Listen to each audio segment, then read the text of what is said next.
The standard is high. I'm pushing further than the sky. I've been counted out, neglected, mistreated, unappreciated, bestowed. I'm undefeated. With stab wounds to my back and cold bullets to my side, I believe a passion is what keeps me alive. Loudly I hang with the wolves, and fiercely I dance with the bears. As a natural born leader, I eat fear.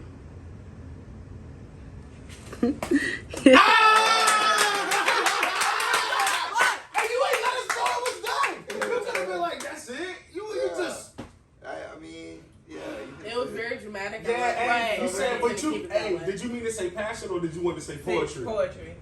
Because the first time you said poetry keeps me alive, and this time you just said passion. That's what I was asking. I didn't even get that far the last time. Oh, you did. I be making up shit in my head. Oh, all right. What did you? Yeah, that shit gas. That shit gas. Look at you. Record. Poetics. I'm poetically in love. How we can grab words out of thin air and create deep sentences. How we subtly dance around our similes and metaphorically take our metaphors and kiss them deeply. So profound with our nouns, addressing them with love and affection. Aggressively caressing our adjectives, and as it is, these verbs create a sweet melody as they leave our lips, leaving them wanting, waiting, and feeling for more. For poetics, I'll climb to the highest mountain and travel the 7 seas, because when I'm in the room and listening to y'all poetry, I swear to God, it put my heart at peace. Peace. Ah, motherfucker. Told you I got it. Recording.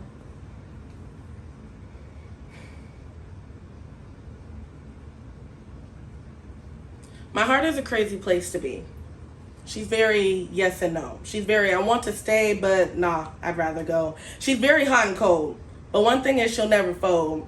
And her whole, like the tightest piece of you ever got. She got superhuman strength, but she ain't no robot.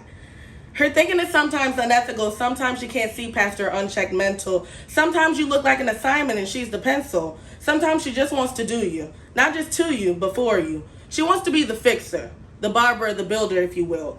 And if you lay her off, that union uprising won't be chill. So here's the deal. Cut her some slack, because you don't know how she feel. You don't know the war she's facing, and you don't know what past she's erasing. You don't even know who she's doing it for. You just know when she does it for real. And when she's gone, at her throne you will kneel. And that's that. Ooh. Recording. I've been writing stories on these walls, the ones I built to keep you out. Sometimes I read them aloud to myself when I want to experience doubt or regret or a deeper part of pain that I haven't learned yet. I've been writing stories on these walls, the ones I built to keep me safe. But it's becoming a prison in this place, and they tell me to trust no face, because all hide intentions. It's crazy how the writings on these walls may not be facts, but just my own inventions. And boy, can the mind design some wild tales. For some, it can become the very poison that ails. And I've been writing stories on these walls, the same ones I want to knock down, because I'm tired of hearing the sound of the stories written on these walls, built by fear and written by doubt. And now I'm fighting to find a way out of the stories that I've written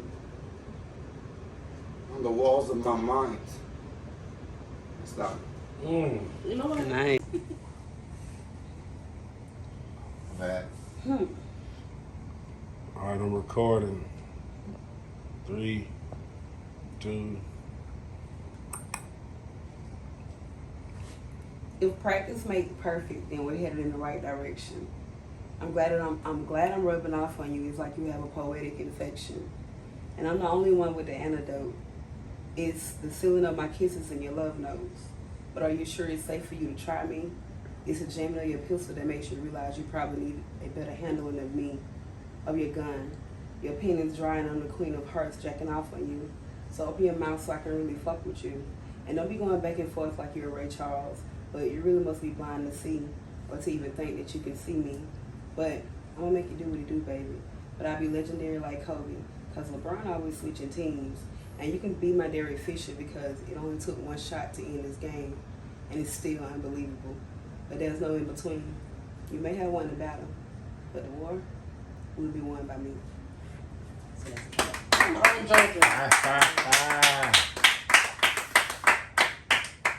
joking. Recording. Poor little Jimmy had a sister who was raised up cruel. He didn't respect his old man because he raised her too to be a prostitute. Now she chasing the cheese. Didn't have a problem with his daughter scraping her knees. But it burned little Jimmy to the core of his soul to see his sister fall in love with the Moors bestowed. And as the story was told about his sister's sudden death, you couldn't believe what his pop said next. That's a part of the game. You know how shit goes. She had a choice in his life, and it's the road she chose. His heart froze at the sound of the statement. He pounded the pavement every day with nothing but anger and hatred. The memory of his sister still burned in his heart. Thinking about all of the times he used to play in the park while approaching the car that he seen from afar. An angel stopped and put his life on pause. She had a beautiful voice, smelled like honey, sweet face that he remembered, didn't think nothing of it. A speech so southern, she told him he destined for doom. Soul was consumed by demons who's directing his move, distressed and abused from pain that he carried for years. Done with the tears, so the night he would hurdle his fears. His father was there, sitting at the end of the street. Same corner that his sister used to strut like a fiend. He reached in his jeans, he pulled out a couple of bills. He paid a trick to give his old man a couple of thrills. The weapon concealed, he walked up to the side of the car, 2 shots. Now they dead on the side of the park. Inside of his heart, he felt a heavy burden was lifted. Not God, but he knew that he deserved his conviction, an earnest decision. He thought that he defended her pride. But it's crazy, that's the same way that his sister had died. Peace.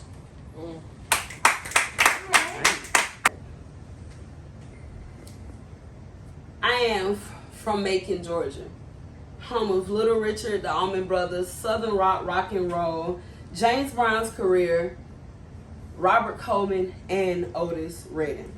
I am from Macon. Even Jason Aldean know what I mean. I am from Macon, Georgia, home of Capricorn Record, the city where soul live, the heart of Georgia, the city of heart. So it's in my blood that I beat down the images of violence that they want you to see, beat down the stats that Macon is the worst place to be, beat down the doors of I can't because I know that I can be. I can be any and everything that South Macon and South gets taught me to be. I can be the woman that make a mark on my family the way a starter did for me, because for women like me, because I got a problem with bucking on the system. And Macon gave me the heart and the courage I needed to live my dreams, because the instructions aren't given to us. We had to figure out ourselves how to make it work. I am from Macon, Georgia, where the Bible Belt melts with blues, where a church pretty much made rock and roll, and where Reverend Pearlie Brown's stories told on a downtown stroll. I am from Macon, Georgia, the home of soul shakers, street singers, and rebels with a cause. The home of rebels with a cause. The home of legends, but they won't show it on TV. Peace. They say experience is the best teacher in life, right? But what if I want to white out that experience? What if the pain has far surpassed the pleasure and I've been battling my own mind since forever? I come from a family that photoshopped in public, but the real picture was far from perfect, and the forced religion and mixed living had me questioning, was life really worth it? They say experience is the best teacher in life, right? What if that experience has made me a jaded student that has always wanted to cut class because the lessons hurt, and has always had me on the edge of berserk, with brain bleeds of memory staining the front of my shirt? They say experience is the best teacher in life, right? Well, what if I had one hell of a bad teacher?